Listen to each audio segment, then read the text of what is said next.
Good evening. I'm Stephanie Ruhle, and tonight Russia continues its all-out assault on Ukraine with devastating results. A senior defense official telling NBC News that Russia has launched over 500 missiles since the invasion began last week.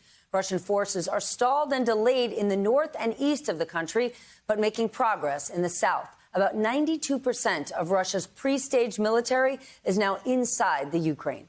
Today, Russia seized Europe's largest nuclear power plant in the southern part of the country, while last night a Russian attack sparked a fire in a training complex just behind the plant. And earlier today, the U.S. ambassador to the UN condemned the attack. By the grace of God, the world narrowly averted a nuclear catastrophe last night. Russia's attack last night put Europe's largest nuclear power at grave risk. It was incredibly reckless and dangerous, and it threatened the safety of civilians across Russia, Ukraine, and Europe. Tomorrow morning, Ukraine's President Zelensky will hold a virtual meeting with the U.S. Senate. And 9 days into this war, the humanitarian crisis is only getting worse, much worse. The UN says more than 1 million people have already left, and many, many more are still trying to get out. NBC's Tom Yamas and Richard Engel are in Ukraine with more.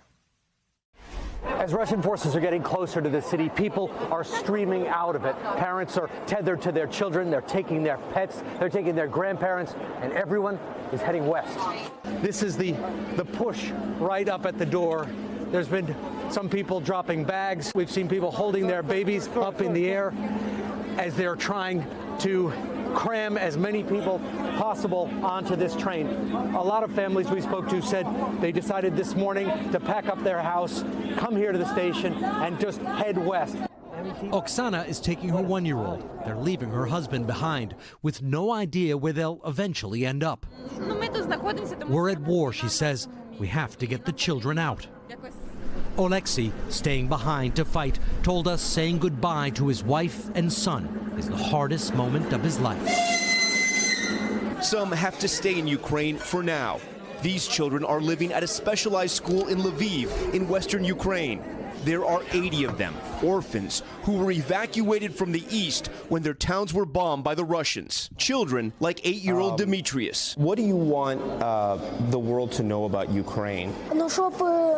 Demetrius tells me he wants the war to stop so that he can go back home.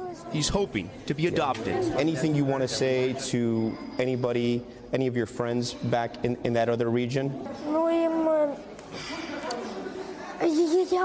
Demetrius's answer is soul-crushing. I want them to stay alive, not to die.